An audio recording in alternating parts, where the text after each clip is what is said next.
1299 সালে প্রথম উসমানের হাত ধরে যাত্রা শুরু হয় উসমানীয় বা অটোমান সাম্রাজ্যের। তারা একটানা 600 বছর এশিয়া, ইউরোপ এবং আফ্রিকা 3 মহাদেশ শাসন করেছে। তবে ইতিহাসের মোড় ঘুরিয়ে দেন 21 বছর বয়সী তরুণ সুলতান মোহাম্মদ ফাতিহ। 1453 সালে তিনি জয় করেন তৎকালীন বিশ্বের অভেদ্য নগরী কনস্টান্টিনোপল। বাইজেন্টাইন সাম্রাজ্যের পতনের মধ্য দিয়ে ইস্তাম্বুল হয়ে ওঠে মুসলিম বিশ্বের নতুন স্পন্দন। এরপর সুলতান প্রথম সেলিমের সময় মক্কা, মদিনা ও জেরুজালেম অটোমানদের অধীনে আসে। সে সময় সুলতানরা কেবল রাজা নন, বরং পুরো মুসলিম বিশ্বের খলিফা হিসেবে আবির্ভূত হন।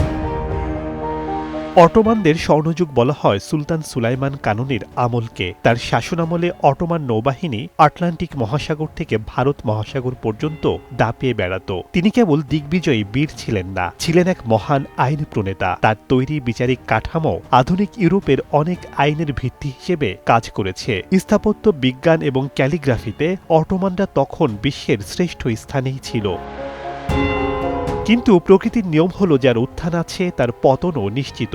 17 শতকের পর থেকে সাম্রাজ্যে ঘুণ ধরতে শুরু করে। একদিকে ইউরোপে শিল্প বিপ্লব আর বিজ্ঞানের জয় জয়কার, অন্যদিকে অটোমানরা তখন ব্যস্ত ছিলেন অন্দরমহলের কোন্দল আর ক্ষমতার লড়াইয়ে। প্রযুক্তিতে পিছিয়ে পড়া, অর্থনৈতিক সংকট এবং শেষ আঘাত হিসেবে প্রথম বিশ্বযুদ্ধে জার্মানির পক্ষে যোগদান। সব মিলিয়ে 1922 সালে খেলাফতের বিলুপ্তি ঘটে এবং মোস্তফা কামাল আতাতুর্কের হাত ধরে জন্ম নেয় বর্তমান তুরস্ক। শেখ সাদি মারজান, সময় সংবাদ।